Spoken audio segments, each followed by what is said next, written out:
Okay, I'm entering the Fern Grotto here. I want to point out something here. Basically, it says you might be surprised to learn that some species of ferns have over 1,200 chromosomes. That's 26 times more chromosomes than human beings, measly 46.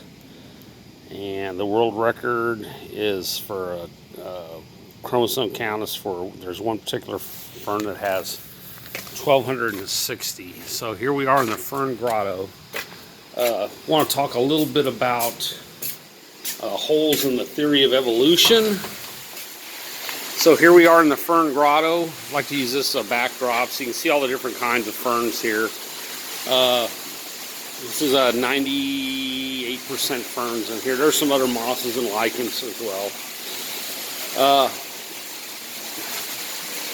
If evolution were to be true, which it is not, Darwinian revolution,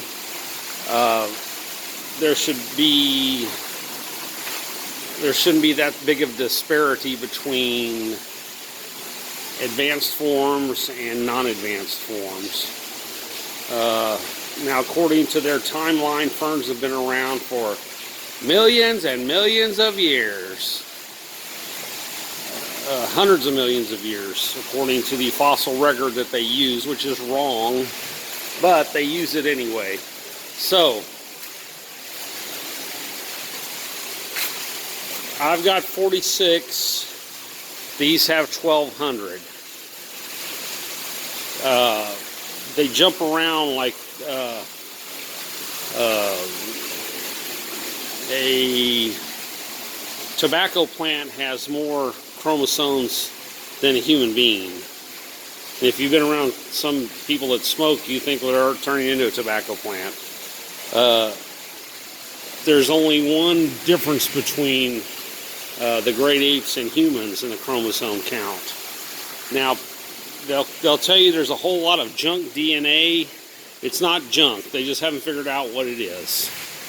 If you were to take 2 tablespoons of DNA, which is about what you have in your body that tells the rest of your body how to make it. It's coiled tightly. You see the DNA spiral, it's actually coiled very tightly. You could stretch that out several hundred miles if you were to straighten it. That's how tightly coiled it is.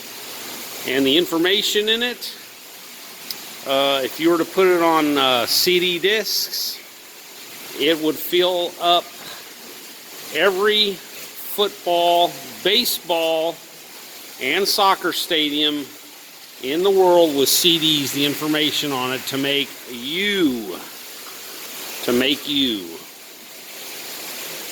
So think about that.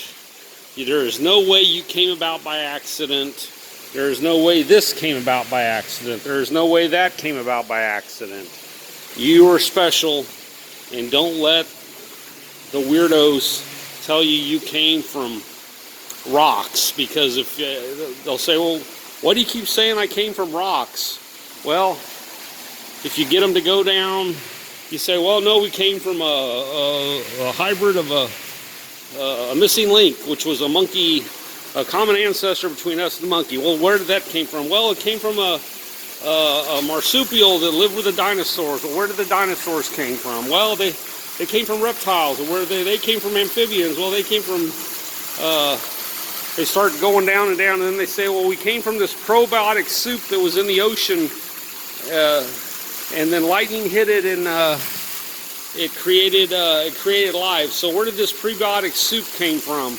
Well, it rained on the rocks, and that's when they realized that they believe they came from rocks. Well, they have rocks in their brains, and if you think Darwinian evolution, that you came from non-living, abiotic substance, I don't know if I can help you anymore. So you need to think that in mind. Thank you, I'm out.